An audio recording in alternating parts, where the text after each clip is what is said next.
नमस्कार. RV kitchen या चॅनलमध्ये मी आरवी तुमच्या सर्वांचं मनापासून स्वागत करते. आज आपण सर्वांचा आवडीचा वडापाव कसा बनवायचा हे पाहणार आहोत. त्याचबरोबर वडापावसोबत जी हिरवी चटणी दिली जाते त्याची रेसिपी देखील पाहणार आहोत. चला तर मग रेसिपी बनवायला सुरुवात करूया. तर सुरुवातीला आपण बटाटावडा बनवण्यासाठी जी भाजी लागते ती भाजी बनवून घेऊया. त्यासाठी येथे मी अर्धा किलो बटाटी स्वच्छ धुवून उकडून घेतली आहे. छोटे 2 चमचे तेल घेतलं आहे. अर्धा लिंबू घेतला आहे. अर्धा वाटी बारीक केलेली कोथिंबीर घेतली आहे. 2 चमचे आलं लसूण व मिरचीची पेस्ट घेतली आहे. चवीनुसार मीठ घेतलं आहे.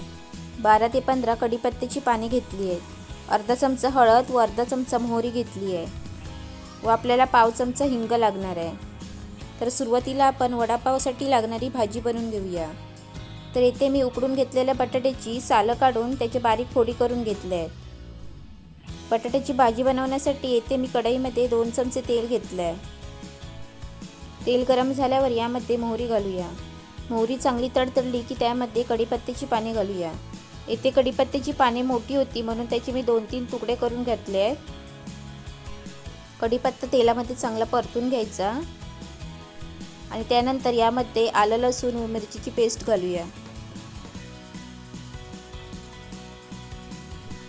येथे तुम्हाला वडापाव जेवढा तिखट पाहिजे त्याप्रमाणे त्यामध्ये मिरची घालायची आहे. ही पेस्ट तेलामध्ये चांगली भाजून घ्यायची आहे. त्यामुळे वडापावची भाजी खूप टेस्टी बनते.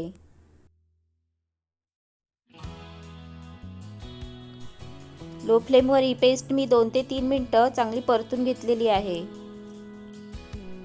त्यानंतर यामध्ये पाव चमचा हिंग घालूया.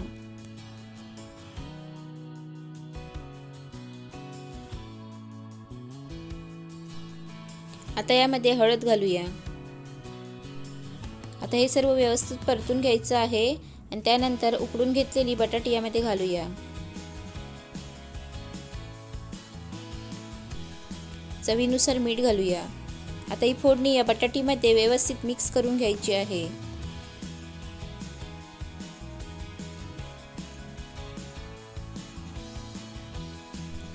आता गॅस बंद करूया व यामध्ये बारीक केलेली कोथिंबीर घालूया. कोथिंबीर भाजीमध्ये चांगली मिक्स करून घेऊया.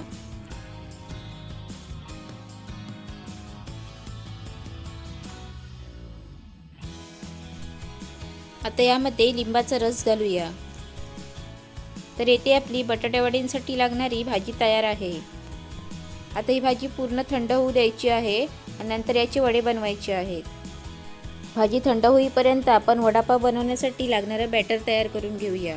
त्यासाठी येथे मी 200 ग्रॅम बेसन घेतलं आहे. चवीनुसार मीठ घेतलं आहे. पाव चमचा बेकिंग सोडा घेतला आहे.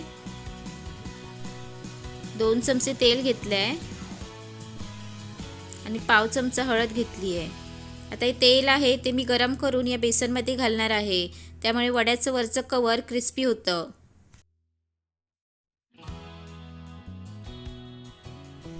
त्याचप्रमाणे या बेसनमध्ये हळद घालूया. बेकिंग सोडा घालूया. चवीनुसार मीठ घालूया.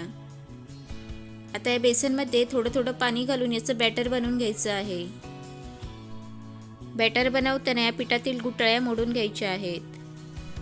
हे बॅटर आपल्याला जास्त जाडसर किंवा जास्त पातळी ठेवायचं नाही आहे. अशा पद्धतीने मी हे पीठ भिजून घेतलेलं आहे. तर येथे आपली भाजी थंड झालेली आहे. आता याचे छोटे छोटे वडे बनवून घेऊया. अशा प्रकारे चपट्या आकाराचे याचे आपल्याला वडे बनवून घ्यायचे आहेत. अशा प्रकारे अर्धा किलो बटाटीपासून 16 ते 17 वडे तयार होणार आहेत. येथे मी कढईमध्ये वडे तळण्यासाठी तेल गरम करून घेतलं आहे. आता आपण वडे तळायला सुरुवात करूया. अशा प्रकारे हा वडा पिठामध्ये सर्व बाजूने कोट करून घ्यायचा.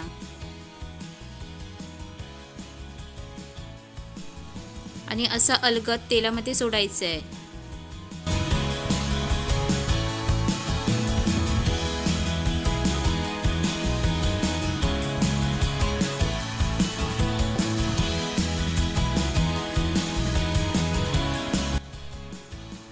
तर वडे आपल्याला मीडियम फ्लेमवर क्रिस्पी होईपर्यंत तळून घ्यायचे आहेत.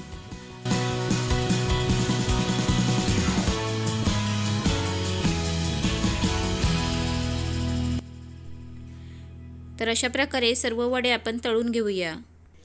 येथे मी चटणीसाठी 2 मोठ्या हिरव्या मिरच्या घेतल्या आहेत.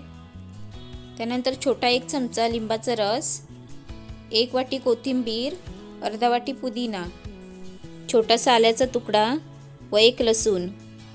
आता हे सर्व मिक्सरच्या भांड्यामध्ये बारीक वाटून याची पेस्ट बनवायची आहे.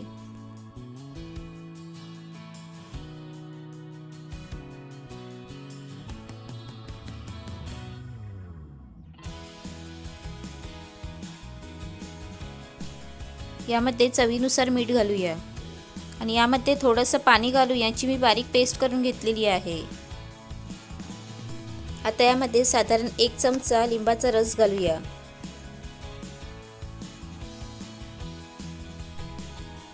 तर येथे आपली हिरवी चटणी देखील तयार आहे. तर या ठिकाणी मी लादी पाव आणलेले आहेत. आता पाव मधोमध कापून या पावाच्या मध्ये वडा ठेवायचा आहे.